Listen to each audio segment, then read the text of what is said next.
Hi guys, and welcome back to another episode of AgVentures by Herdwatch with me, Katie Shanahan.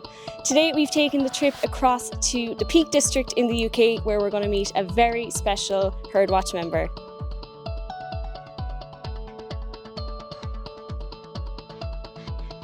So guys, I'm here in Peak District and I'm with Kelvin, famously known as Andy.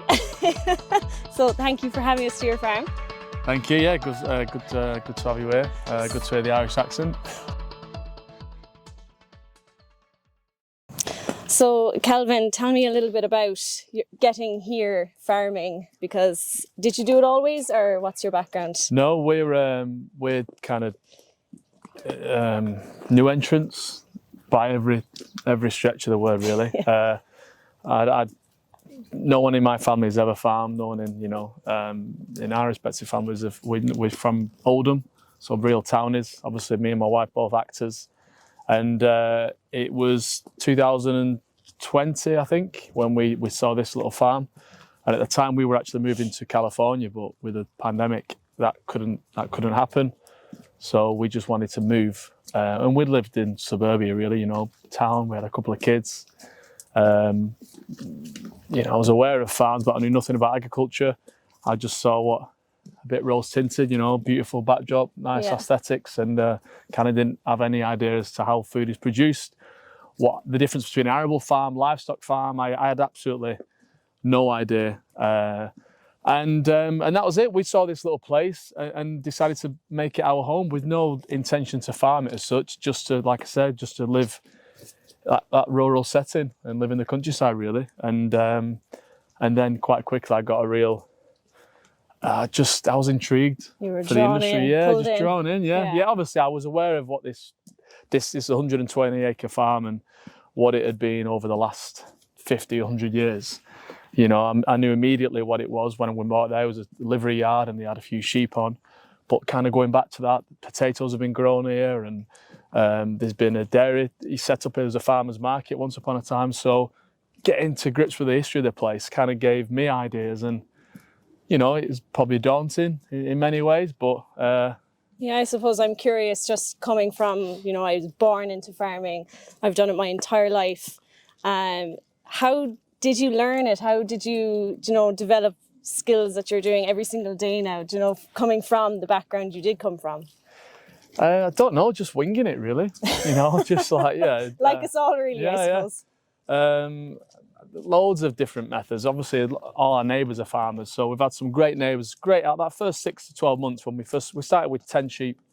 Yeah. So, and before we got our own sheep, I used to help, because we had probably half the farm is not in hand. We just they just graze it, a local farmer. So if they were drenching their sheep or whatever it was, I'd just kind of lend a hand and ask questions and start figuring it out. Very limited. It was obvious then to them, certainly, that my knowledge of farming was zero. The irony is that I played a farmer for 20 years, but there's no crossover at all. Yeah, I suppose that's what we know you for, especially back in Ireland, is Andy from Emmerdale. Yeah. So, that was, I left 7 years ago, so there's nothing. The only thing I remember is my John Deere's. That was it. But apart from that, you were playing the role back then. Playing at it. Playing at it. I didn't know what I was saying. I'm seeing a lot of different animals. Just quickly run through what you have here on the farm. What we have here now, so we start with the 10 sheep, and we went quite big on numbers. We had about just over 100 breeding ewes, and then we came back down to about 50 breeding ewes at the minute. We've got some alpacas here on the left. They were just my wife's idea. They're lovely. I mean, they're lovely, but take a leave them, really. We've got the alpacas, we've got some pigs, we've got some native. All apart from the alpacas, everything we run here, we wanted to have an idea of a native system. Mm-hmm. So we're very much a low input system. Not too bothered about the yielding and kind of the output. It's more about a way of life and just trying to make it a little commercial endeavour. We're not, I guess we'd argue, one would argue we are hobby farmers, but for us there's a clear, it's got to work for us as actors having other jobs, so it's got to be a system that can do on 1 or 2 man, me and my wife. Yeah. A system that as new entrants, we're still getting to grips with, still understanding, so you want to work with animals that are easier to handle and,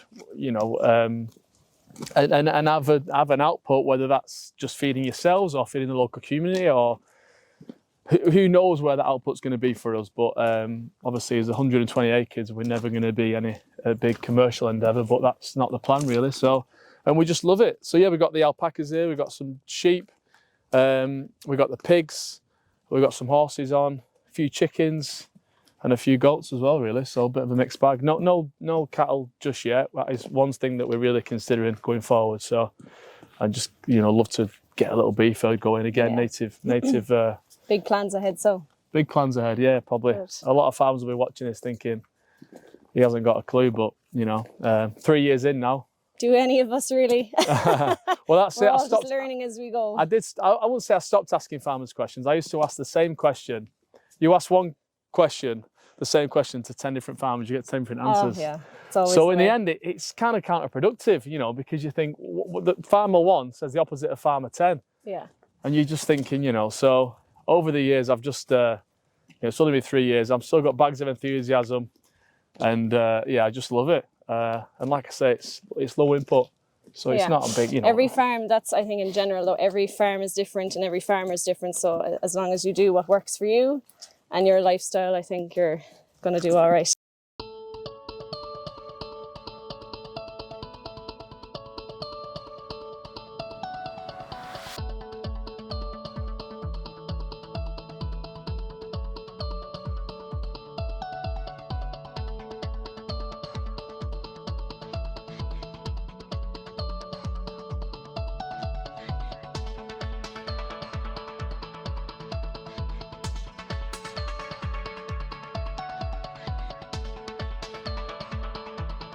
I suppose then, having the Herdwatch app, what does that mean for you on a day-to-day business here on the farm?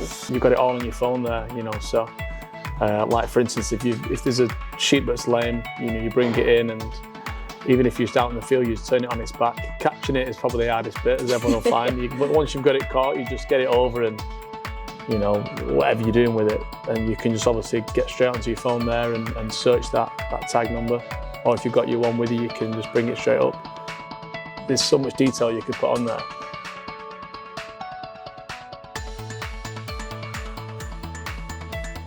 Herdwatch has been great for us because it just simplifies things, I think, and helps you be a little bit organised. I think organisation is key, and as I know myself with kids, it's sometimes easier said than done, really. But no, I think if you've got, for me, in the past, I've had little notes here and there dotted around, and then when I need to know that information, it's not really ideal. So the app's great because, there and then you can find out pretty much everything about your whole flock and your fields as well, really. When they will last graze, how long they will graze for, what treatments you give your sheep, and all sorts, really. So yeah, it's just really good, really simple, easy to use. And I guess most farm systems are better for it, really. From myself and from the entire Herdwatch team, thank you so much for letting us come out here today. I know we travelled over especially, so it was nice to see your setup, nice to meet you, and thanks so much for having us. No, thanks for coming over, and means a lot. Hopefully I've passed the litmus test of, you're a proper farmer. You were born into it, so No. Hopefully I'm not making too many mistakes. No, well, I'm impressed anyway, but I look forward to coming back maybe towards the end of the year to see how things are going with your sheep. Yeah, good. Brilliant, thank you.